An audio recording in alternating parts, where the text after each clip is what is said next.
Bismillahirrahmanirrahim. Assalamualaikum warahmatullahi wabarakatuh. Selamat pagi, siang, sore, atau malam bagi teman-teman yang menyimak rekaman ini. Semoga teman-teman semua bisa menyimak sampai dengan selesai ya. Jadi jangan hanya didengarkan di awal-awal, terus kemudian bosan, dan terus kemudian nggak didengarkan ya. Jadi kita pada kesempatan kali ini kita akan berbicara tentang bagaimana signaling reseptor pada sitokin dan kemokin ya. Mungkin teman-teman sudah pada kenal Bu Nova. Di sini nama saya adalah Rahmaya Nova Handayani, biasa dipanggil dengan Nova.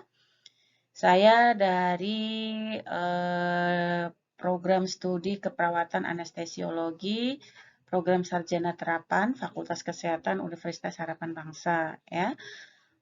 Semoga suatu saat kita bisa bertatap muka dalam keadaan sehat dan bahagia ya. Nah, kita akan mencoba mereview kembali tentang sistem pertahanan tubuh karena memang utamanya di dalam tubuh kita itu untuk menghadapi segala macam penyakit mikroorganisme antigen itu ada yang namanya sistem imun atau sistem pertahanan tubuh. Nah, kita ibaratkan sistem pertahanan tubuh itu sama dengan sistem pertahanan yang ada di dalam suatu negara. Ya. Jadi, tubuh kita itu kita ibaratkan sebagai suatu negara. Di mana lawan atau musuh itu bisa berasal dari luar negara. Dalam hal ini negara kita anggap Indonesia dan negara di dalam tubuh kita berarti tubuh kita sendiri, ya. Nah, kemudian lawan dari atau musuh itu bisa berasal dari luar dan dari dalam. Dari luar artinya berasal dari luar negara dan dari dalam berarti dari unsur negara itu sendiri. Misalnya dari dalam bisa karena adanya subversi atau separatisme atau pemberontakan, kudeta dan lain sebagainya yang berasal dari negara itu sendiri. Sama dengan tubuh kita. Musuh atau lawan yang masuk ke dalam tubuh kita itu bisa berasal dari luar. Artinya dari luar itu adalah mikroorganisme, entah virus, bakteri, ya, parasit, jamur dan lain sebagainya, ya. Bisa juga karena agen-agen zat kimia tertentu, ya. Jadi dari luar itu banyak sekali. Nah, kalau misalnya dari luar, dari dalam itu bisa berasal dari mutasi sel. Ya, adanya suatu mutasi sel ini akan sangat berbahaya di dalam tubuh kita yang nanti akan berdampak bisa terjadinya suatu sel kanker.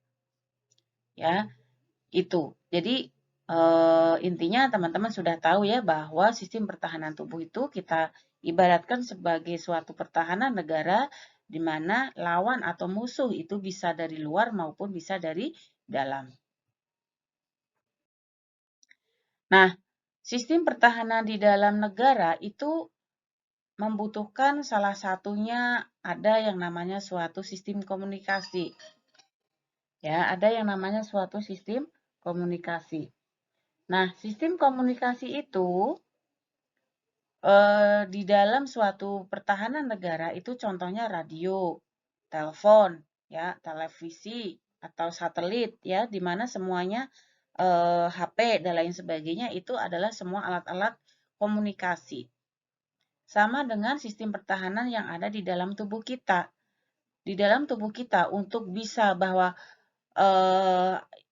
pemberitahuan bahwa ada musuh yang datang, ada lawan yang datang, itu juga ada sistem komunikasi yang harus kita lakukan, yaitu kita kenal dengan sitokin, kemokin, dan reseptor. Jadi, ketiga unsur ini adalah merupakan suatu sistem komunikasi yang ada di dalam pertahanan tubuh kita. Tanpa adanya sistem komunikasi, ini sistem pertahanan tubuh tidak akan bisa berjalan dengan sempurna, ya. Koordinasinya tidak ada, ya. Artinya akan berdampak terhadap munculnya separatisme atau munculnya suatu musuh-musuh yang dapat menyerang tubuh kita. Nah, kalau kita berbicara sistem pertahanan negara, itu ada yang namanya Siskampling, Hansip, Polri, Angkatan Darat, Angkatan Laut, Angkatan Udara. Nah, di dalam suatu sistem pertahanan tubuh kita, itu kita juga ibaratkan ada dua, imunitas bawaan dan imunitas didapat. Jadi kalau ibaratnya Siskampling, Hansip, ya, itu adalah Polri, itu merupakan suatu imunitas bawaan, dia bersifat umum dan biasanya tidak spesifik. Artinya di sini semua unsur lawan itu dihadang dulu oleh suatu unsur yang paling dasar, ya. Nah, terus kemudian imunitas bawaan.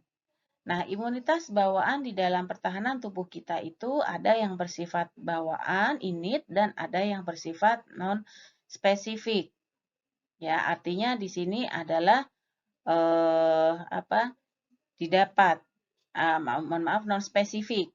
Non-spesifik, ya. Jadi imunitas bawaan itu ada yang dibawa sejak lahir, jadi sejak bayi itu sudah ada sistem bawaan yang dimana dia bersifat non-spesifik. Akan berbeda kalau imunitas didapat. Imunitas didapat itu dia bersifat lebih adaptif dan spesifik. Artinya dia hanya bisa menyerang partikel-partikel atau mikroorganisme yang sudah dikenali saja. Ya, itu, saya kira teman-teman semuanya sudah pernah mendapatkan apa sih bedanya antara bawaan dan didapat, ya. Jadi, itu kita ibaratkan bahwa suatu mekanisme pertahanan tubuh di suatu negara, sistem komunikasi, dan sistem pertahanan tubuh di dalam tubuh kita, itu seperti yang tadi sudah dijelaskan oleh Bu Nova, ya.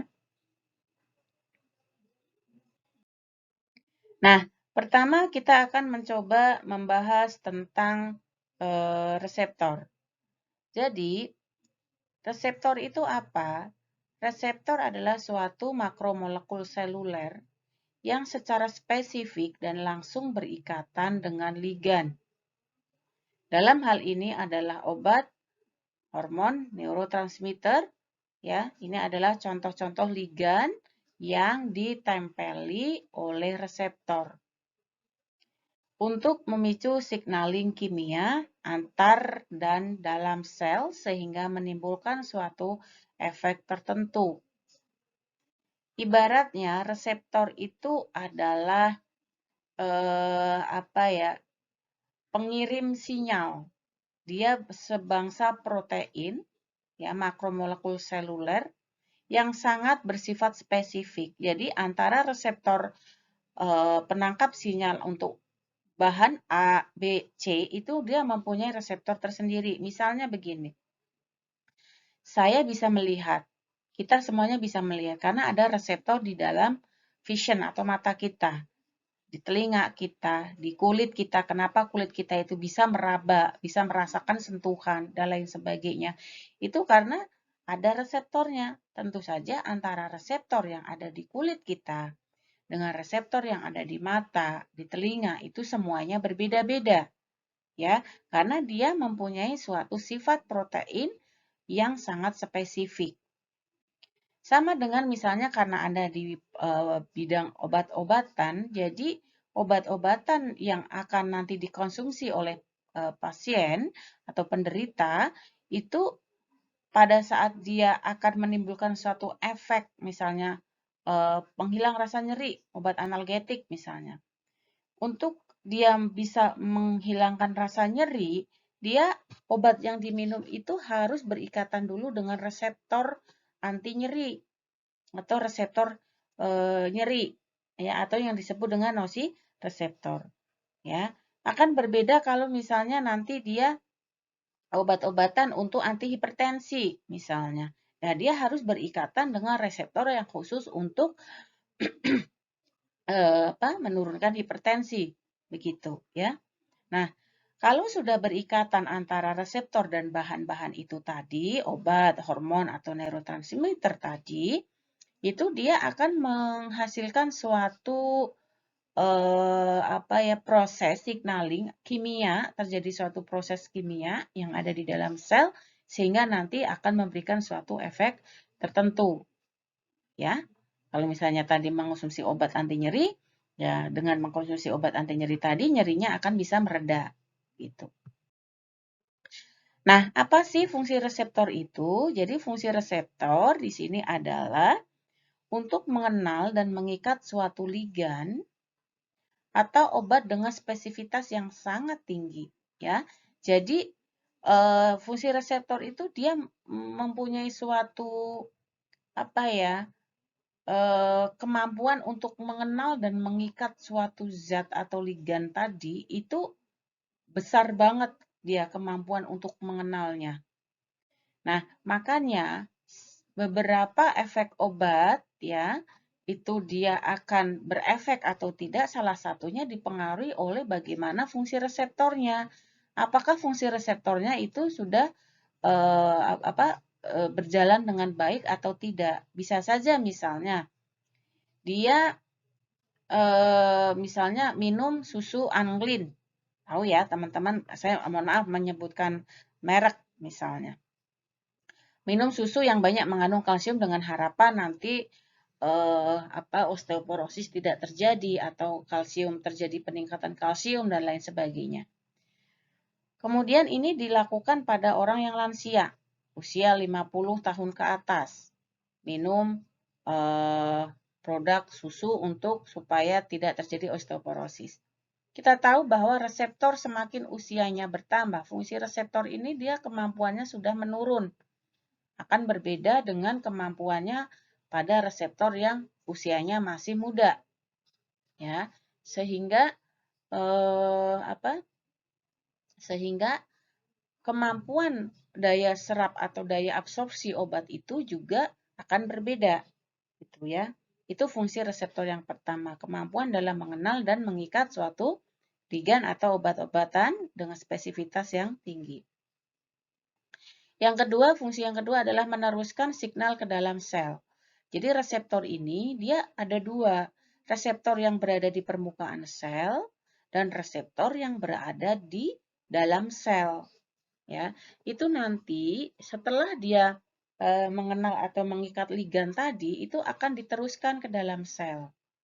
Nah, sehingga terjadilah suatu proses perubahan permeabilitas ya. Terjadi pembentukan second messenger. Jadi second messenger itu isi pesan kedua itu akan diteruskan oleh reseptor tadi. Misalnya gini, oh si A mengalami nyeri atau sakit kepala, kemudian minum obat-obatan untuk meredakan nyerinya. Ya, nah kemudian obat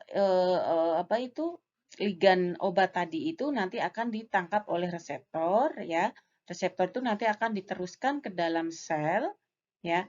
Nah, di dalam sel itu akan dilakukan pembentukan second messenger, akan diberitahu di dalam sel ini bahwa ini ada obat anti nyeri.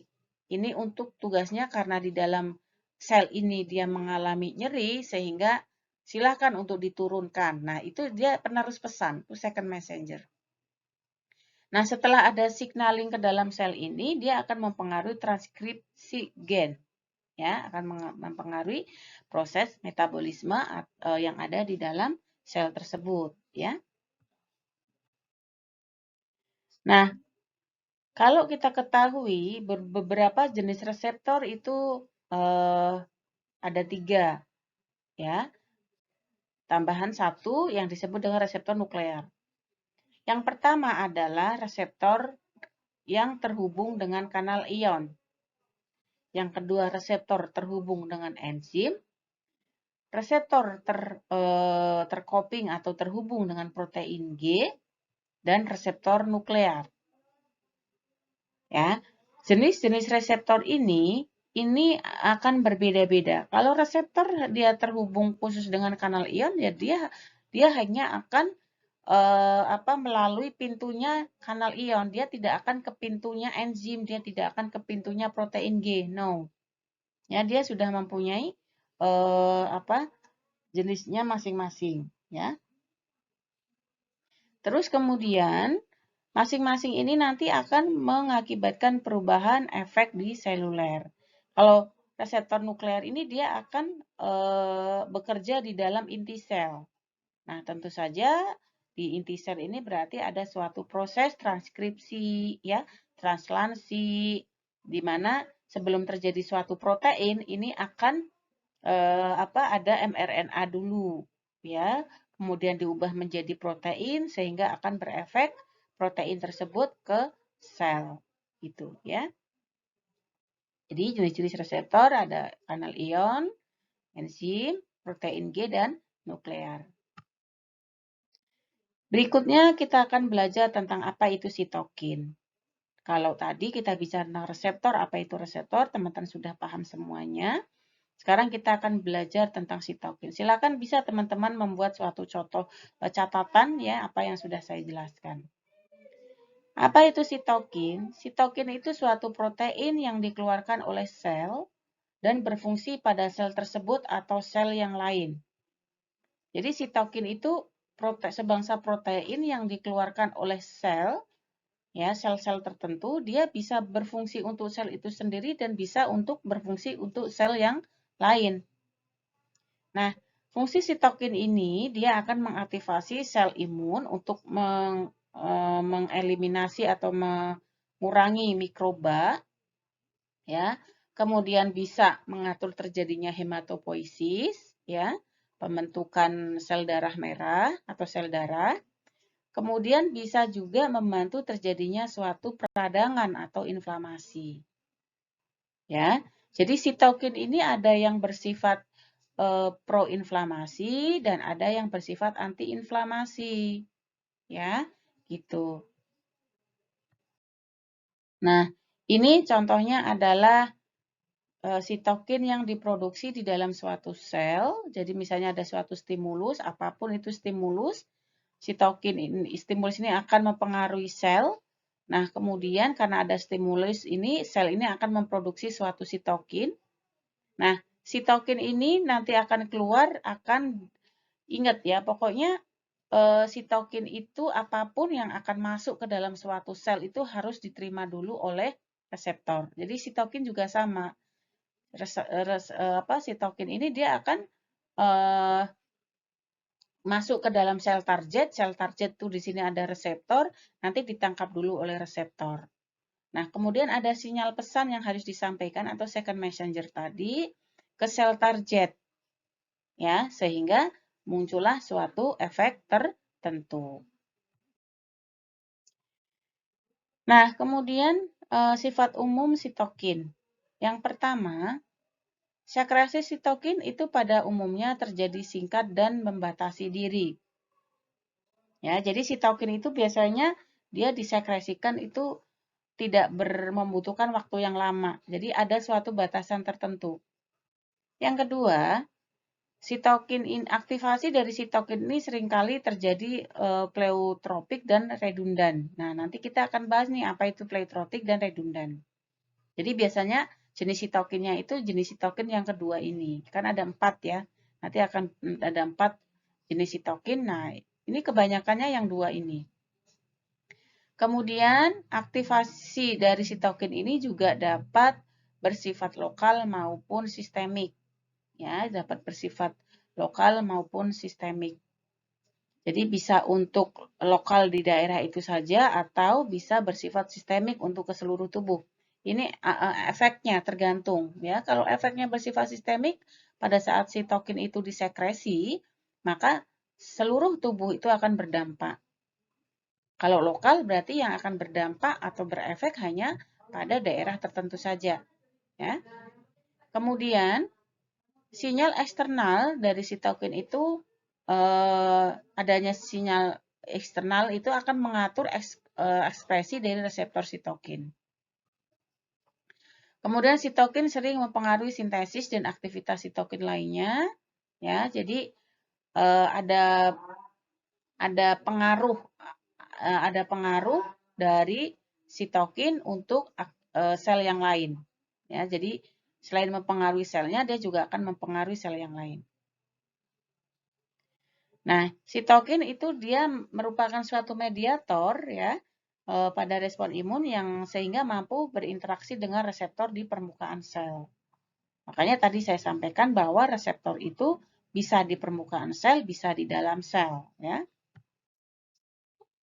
Nah, kalau kita mau berbicara tentang klasifikasi sitokin menurut fungsinya, itu yang pertama tadi ya, dia bisa bersifat untuk menstimulasi terjadinya pembentukan sel darah. Dia bisa sebagai mediator dan regulator imunitas didapat, ya. Atau dia bisa bersifat sebagai mediator dan regulator imunitas bawaan, ya. Jadi ini adalah fungsi klasifikasi sitokin menurut fungsinya. Jadi dia selain dia bisa membantu proses pembentukan sel darah, dia juga sebagai mediator dan regulator baik untuk imunitas bawaan dan imunitas didapat. Nah, reseptor sitokin ini akan bekerja pada sel targetnya dengan mengikat reseptor yang ada di membran secara spesifik. Nah, berdasarkan strukturnya, kalau tadi berdasarkan fungsinya, teman-teman kan ada 3 homeopoiesis, kemudian sebagai mediator dan regulator dari sistem imun bawaan dan didapat. Nah, kalau dilihat dari reseptor struktur 3 dimensinya, ini dia ada beberapa jenis. Yang pertama adalah sitokin tipe 1. Sitokin tipe 2 itu biasanya disebut interferon, jenis-jenis interferon ya. Nah, kalau yang tipe 1 itu biasanya dia merupakan kelompok sitokin yang membantu tentang hematopoietin ya, pembentukan sel darah itu disebut tipe 1. Kalau tipe 2 itu interferon, tipe 3 itu TNF ya, TNF alfa, TNF beta itu masuk ke dalam tipe 3. Kemudian reseptor kemokin khusus. Kemudian ada imunoglobulin, ya ada imunoglobulin A, B, C, gamet ya, G, A, M, E, D. Jadi itu ada 5 jenis imunoglobulin. Kemudian ada juga reseptor tentang TGF, ya, growth factor, ya, itu. Nah, ini adalah kalau kita berbicara tentang reseptor sitokin, itu tadi ya, contoh-contohnya ya, interleukin 1 itu masuk TNF ya, alpha helix, transmembran dan lain sebagainya. Itu contoh-contoh macam dari reseptor sitokin. Tadi sudah kita bahas tipe 1 hematopoietin, tipe 2 itu ke growth factor ya. Kemudian ada TNF alpha, beta ya tentang tipe 3 ya. Nah, kita akan mencoba mengenal beberapa nama spesifik di dalam sitokin. Kalau kita bicara tentang sitokin itu merupakan istilah yang umum. Terdapat nama atau istilah lain yang menunjukkan sel penghasil, sel target maupun cara kerja dari sitokin tersebut. Nah, kalau nanti teman-teman akan mendengar membaca tentang apa perbedaan masing-masing, teman-teman sudah bisa membedakan. Monokin itu adalah sitokin yang dihasilkan oleh makrofag, M sama M. Limfosit yang dihasilkan oleh limfosit, L sama L. Nah, kalau interleukin itu pasti yang dihasilkan leukosit, sel darah putih. Ya. Nah, kemokin itu sendiri dia berfungsi untuk menstimulasi pergerakan sel-sel imun ke tempat infeksi. Jadi dia yang sebagai penggeraknya untuk sel-sel itu menuju ke tempat sel infeksi. Paham ya? Monokin itu dihasilkan oleh makrofag, limfokin oleh limfosit, interleukin oleh leukosit. Jadi kalau misalnya teman-teman nanti akan meneliti tentang interleukin, ngambilnya bukan dari yang lain, ambilnya dari leukosit ya, sel darah putih ya, dia terdapat di situ. Di jaringan bisa tidak? Bisa ya, bisa juga. Nah, cara kerja dari sitokin itu ada 3. Yang pertama autokrin, dia bekerja untuk dirinya sendiri. Sitokin yang dihasilkan fungsinya pada sel yang memproduksi, ya, gitu. Dia dikeluarkan dan dipakai untuk dirinya sendiri. Parakrin itu dia menghasilkan dan untuk sel-sel sekitarnya. Jadi misalnya contoh yang autokrin itu ini sitokin yang ada di dalam sel beta atau pankreas ya. Jadi dia menghasilkan insulin. Sel beta pankreas itu kan dia menghasilkan insulin yang gunanya untuk menurunkan glukosa darah. Nah, itu diproduksi oleh sel beta itu sendiri, nanti dipakai sendiri oleh sel beta itu sendiri untuk menurunkan sel darah glukosa darah. Jadi sel beta mengeluarkan insulin itu enggak dipakai untuk sel yang lain, tapi dipakai untuk dirinya sendiri. Nah, kalau parakrin itu dihasilkan oleh sel yang lain. Jadi dia menghasilkan, dia baik hati ya, dia menghasilkan, tapi dia dipakai untuk yang lain ya. Kemudian yang ketiga adalah endokrin ya. Nah, ini biasanya endokrin ini yang letaknya sangat jauh. Ya, biasanya hormon-hormon yang ada kaitannya dengan peredaran darah melalui hormon itu dia melalui kerja sitokin yang endokrin karena dia endokrin itu kan hormon itu kan dibawa oleh darah melalui aliran darah ya itu jadi biasanya dia akan masuk ke dalam kategori yang endokrin ya. Nah, kemampuan kerja sitokin yang tadi sudah Bu Nova sampaikan yang di awal itu ada 4 kemampuan. Yang pertama, pleiotropisme. Dia kemampuan satu jenis sitokin untuk bekerja pada beberapa sel target. Ya. Kalau redundan itu dia beberapa jenis sitokin untuk menstimulasi respon yang sama. Ya. Sinergi, kemampuan beberapa sitokin untuk bekerja sama menstimulasi suatu respon. Namanya juga sinergi. Jadi dia menghasilkan sitokin, kemudian bekerja sama dengan sel yang lain untuk menyebabkan suatu adanya respon tertentu. Kemudian antagonisme, dia kemampuan suatu sitokin untuk menghambat kerja sitokin yang lain. Ya, itu beberapa jenis kemampuan kerja sitokin. Jadi pleiotropisme adalah satu jenis sitokin, dia bekerja untuk beberapa sel target. Redundan itu beberapa jenis sitokin untuk menstimulasi respon yang sama. Jadi misalnya antara sel A dengan sel B dia mempunyai respon yang sama. Ya, misalnya vasodilatasi mempunyai sama-sama vasodilatasi. Maka sitokin redundan ini yang akan dia akan bekerja secara redundan gitu ya. Kalau sinergi dia bekerja sama menstimulasi suatu respon tertentu. Antagonisme dia menghambat kerja sitokin yang lain. Misalnya antara sitokin proinflamasi dan sitokin antiinflamasi. Dia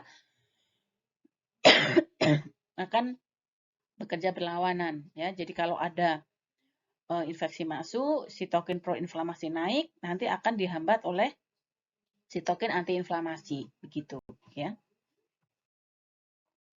Nah, ini contoh dari kemampuan kerja sitokin. Pleitropik, jadi satu sitokin tadi ya.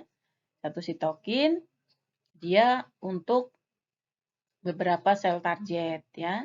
Ada untuk memproduksi IgE, diferensiasi T helper 2 ya.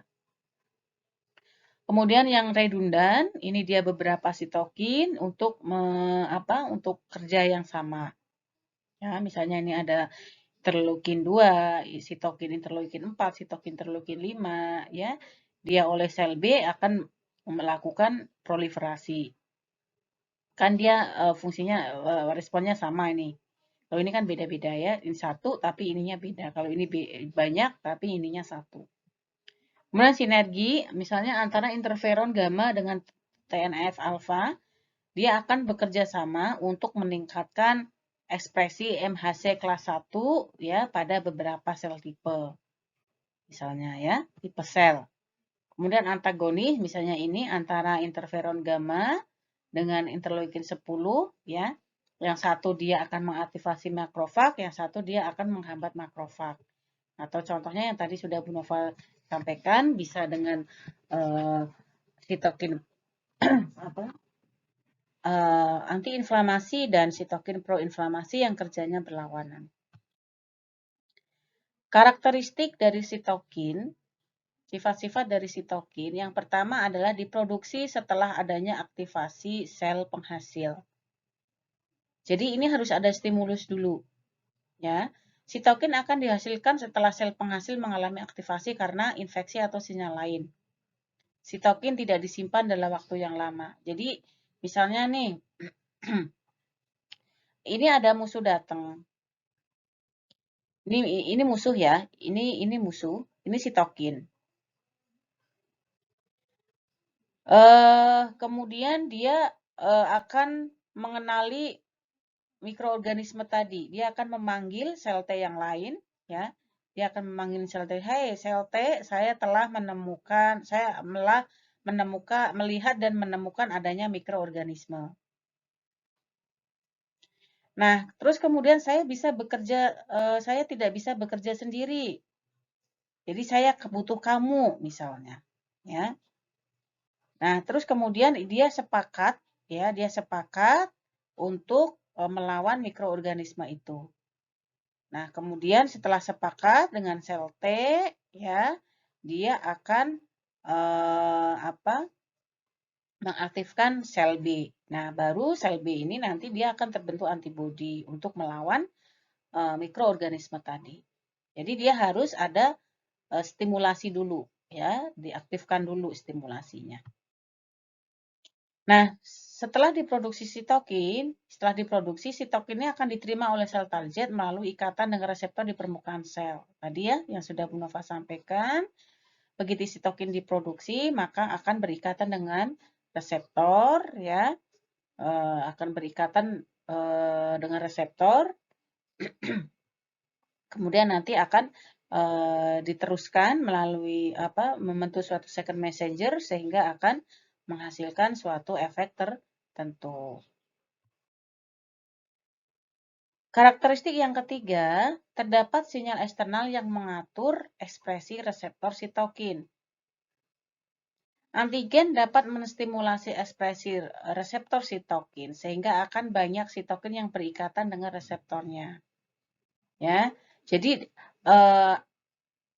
sitokin bisa bekerja itu kalau ada sinyal-sinyal dari eksternal, ya.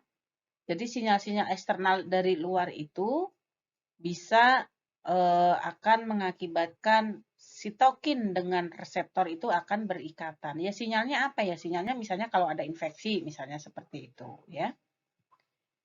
Sitokin mengakibatkan perubahan ekspresi gen dari sel target, jelas, ya, karena memang begitu sitokin diproduksi, diikat oleh reseptor, nanti akan diikat oleh reseptor yang ada di sel target, kemudian akan diteruskan ke dalam sel, kemudian nanti akan mengakibatkan suatu efek tertentu. Sehingga di dalam sel target itu akan ada perubahan fungsi, ya, gitu. Kemudian karakteristik yang berikutnya adalah terdapat mekanisme pengaturan produksi sitokin atau feedback mechanism. Artinya adalah apabila sitokin sudah terlalu banyak, maka reseptor sitokin pada sel target akan dihambat. Ya, sehingga tidak banyak sitokin yang akan sampai ke sel target. Jadi, tubuh kita itu sudah diatur sedemikian rupa, terdapat mekanisme pengaturan produksi sitokin. Jadi, apabila sitokin ini sudah terlalu banyak, maka reseptor sitokin pada sel target ini akan dihambat. Jadi, tidak akan lagi bisa reseptor itu ditempeli oleh sitokin, ya. Sehingga tidak banyak sitokin yang akan sampai ke dalam sel target, sehingga efeknya itu tidak terlalu berlebihan, ya. Itu seperti itu.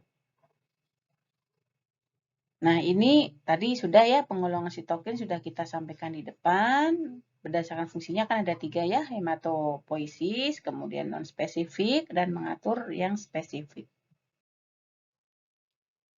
Ini hanya menjelaskan saja, untuk sitokin pengatur respon imun non-spesifik, ini tentu saja membantu respon imun yang non-spesifik. Kita tahu bahwa imun non-spesifik kan contohnya kulit, ya, mukosa, ya, kemudian pH, ya, pH, kemudian keringat, itu sebetulnya masuk ke dalam respon imun non-spesifik, ya. Kemudian ini biasanya dihasilkan oleh sel fagositik atau makrofag. Ya, nah makanya produksi TNF, interleukin 12 itu biasanya dihasilkan oleh makrofag ya atau imun non spesifik.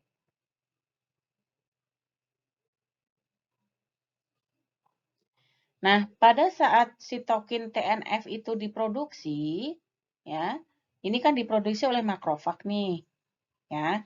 Fungsinya untuk apa? Untuk menstimulasi sel-sel leukosit menuju ke tempat infeksi dan menghilangkan patogen. Jadi dia bagian dari sitokin yang membantu menghilangkan patogen. Jadi begitu ada infeksi, dia akan ditingkatkan untuk menyerang patogen. Nah, sehingga ini akan memunculkan suatu inflamasi atau peradangan. Ya, makanya suatu TNF itu kalau dia meningkat, itu biasanya disebabkan oleh adanya bakteri masuk. Ya, karena begitu ada bakteri masuk, infeksi yang disebabkan oleh bakteri, TNF ini yang akan diproduksi, gitu ya. Nah, bagaimana sih pergerakan leukosit menuju ke tempat infeksi? Pergerakan sel leukosit menuju ke tempat infeksi ini tentu saja memerlukan suatu reseptor. Ya, kita ketahui kan tadi ya, dia mengikat leukosit ya, atau ligan ya, atau sitokin, kemudian membantunya menuju tempat reseptor. Jadi begitu berikatan dia akan digiring. Reseptornya akan membantu ke tempat infeksi. Reseptor ini dinamakan adalah molekul adesi. Jadi nanti kalau teman-teman membaca tentang apa sih molekul adesi, itu teman-teman sudah paham ya, bahwa reseptor yang membantu membantu suatu molekul untuk menuju ke tempat infeksi. Biasanya molekul adesi ini berada di dalam sel endotel yang ada di dalam pembuluh darah, ya. Karena kan leukosit itu sel darah. Sel darah yang berada di dalam pembuluh darah, di mana dia nanti akan dibawa melalui pembuluh darah. Nah, makanya molekul adesi itu adanya di sel endotel pembuluh darah. Ini contohnya bagaimana ikatan antara integrin dengan molekul adesi, ya. Ini sel endotel yang ada di dinding pembuluh darah kita, ya. Kemudian ada molekul adesi, ya, dia akan berikatan dengan integrin yang kemudian akan membawa ke tempat infeksi, ya. Dia akan berikatan, kemudian nanti dia akan dibawa menuju ke ke pembuluh darah. Nah, apa yang Anda amati dari pisang ini? Ya. Nah, di sini ada di sepanjang pisang ini kan ada bintik-bintik hitam ya. Bintik-bintik hitam. Bintik-bintik hitam inilah yang mengakibatkan sel itu menjadi tidak tidak mulus lagi, tidak bagus lagi. Nah, kalau sel dark patch-nya ini bintik-bintik hitamnya ini semakin banyak, ya, semakin banyak, ini akan mengganggu kualitas dari pisang itu sendiri. Ya, akan mengganggu dari kualitas pisang itu sendiri. Sehingga ini akan berpengaruh kepada fungsi dari sel yang ada di situ. Ya, ini kan harusnya tidak terjadi ya, harusnya tidak terjadi.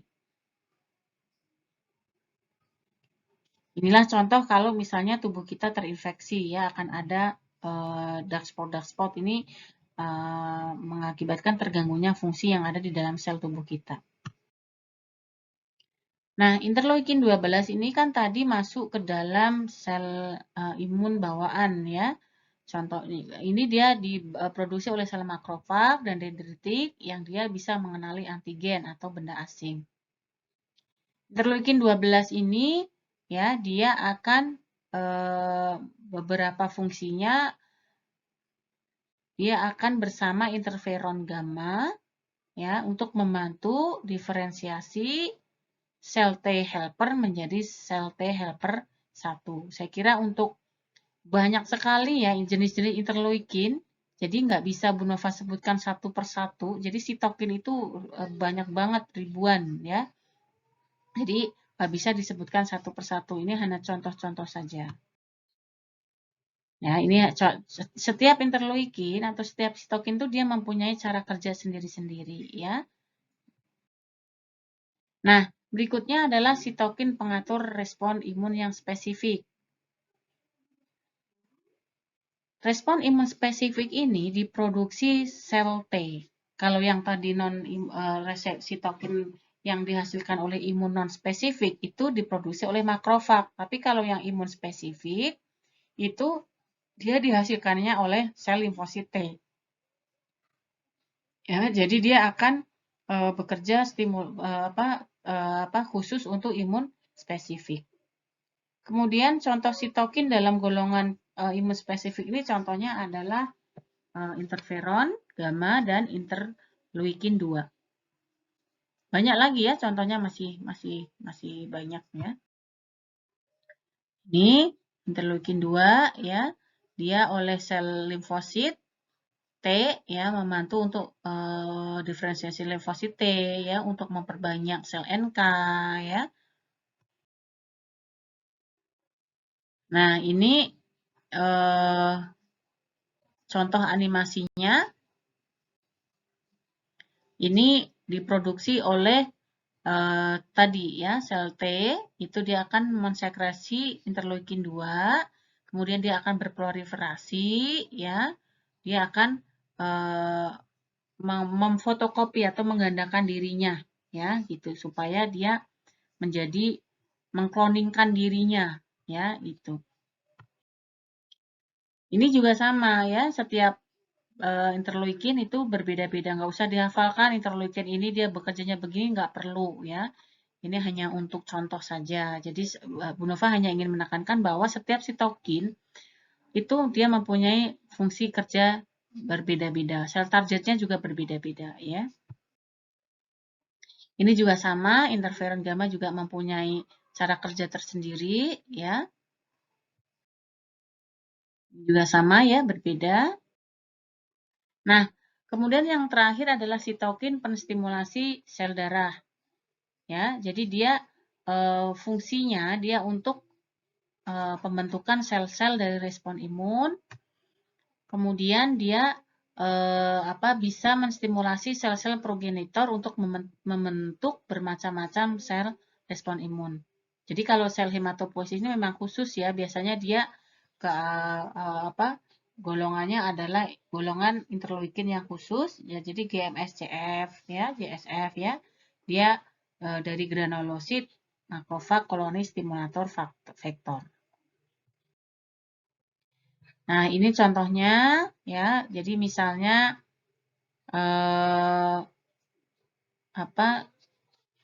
saya tidak tahu nih apa yang harus harus saya lakukan ya.